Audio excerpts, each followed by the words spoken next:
Hello everyone, সবাই কেমন আছো? অনেকদিন পর সকাল সকাল ভিডিওটা শুরু করলাম। সকাল সকাল সমস্ত কাজ সেরে ফ্রেশ হয়ে চলে এসেছি একটু চুলের যত্ন নেওয়ার জন্য। অনেকদিন হলো যে চুলটার যত্ন নেওয়া হয় না। আমার চুলের যত্ন নেওয়া বলতে সকাল বিকাল চুলটাকে আঁচড়ানো, এর থেকে বেশি আমি যত্ন নিতে পারি না। সত্যি কথা বলতে আমার যতদিন থেকে জ্ঞান হয়েছে আমি চুলে তেল হাতে গুনতি কয়েকবার নিয়েছি, তাও আবার জোর জবরদস্তিতে। বাবা একটা তেলের বোতল কিনে আনতো, সেটাই আমার বছরের পর বছর কেটে যেত। আমি লম্বা চুল ভালোবাসি, কিন্তু চুলে তেল নিতে একদমই ভালোবাসি। চুলে তেল নেওয়ার পর চুলে যে একটা চ্যাপচ্যাপা ব্যাপার থাকে না, সেটাই আমার একদমই ভালো লাগে না। যাই হোক, আজকে সকালে চুল আঁচড়াতে আঁচড়াতে দেখলাম যে আমার চুলটা অনেকটাই লম্বা দেখাচ্ছে, কিন্তু ঝাঁটার মতো হয়ে গেছে। এক এক সময় মনে হয় যে চুলটা কেটে ফেলবো, কিন্তু চুল কাটতে গেলে আমার যে কি কষ্ট হয় কি বলবো।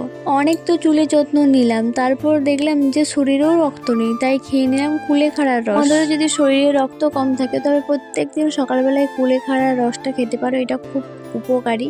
তারপরে খেয়ে নিয়েছিলাম আমি ভুসির শরবত, পেটটা একটু ঠান্ডা করার জন্য। পেটটা ঠান্ডা করার পর কি মনে হতে ভাবলাম পেটটা একটু গরম করে নেওয়া যাক, তাই খেয়ে নিলাম বাসি লুচি আর পায়েস। এমনিতেই গ্যাসের ধার, তার সত্ত্বেও বাসি জিনিসের প্রতি একটু বেশি লোভ। কিছু কিছু বাসি খাবার যেগুলো খেতে কিন্তু খুবই ভালো লাগে। তোমরা কি বলো? আমার তো ভালোই লাগে বাসি লুচি, পিঠে, তারপর খিচুড়ি, এগুলো বাসি বাসি একটু বেশি ভালো লাগে। তারপরে বসে পড়েছিলাম রান্নায়। এই পর্যন্ত ভিডিওটা কেমন লাগলো অবশ্যই জানিও। ভালো লাগলে লাইক করে ভিডিওটা শেয়ার করে দিও।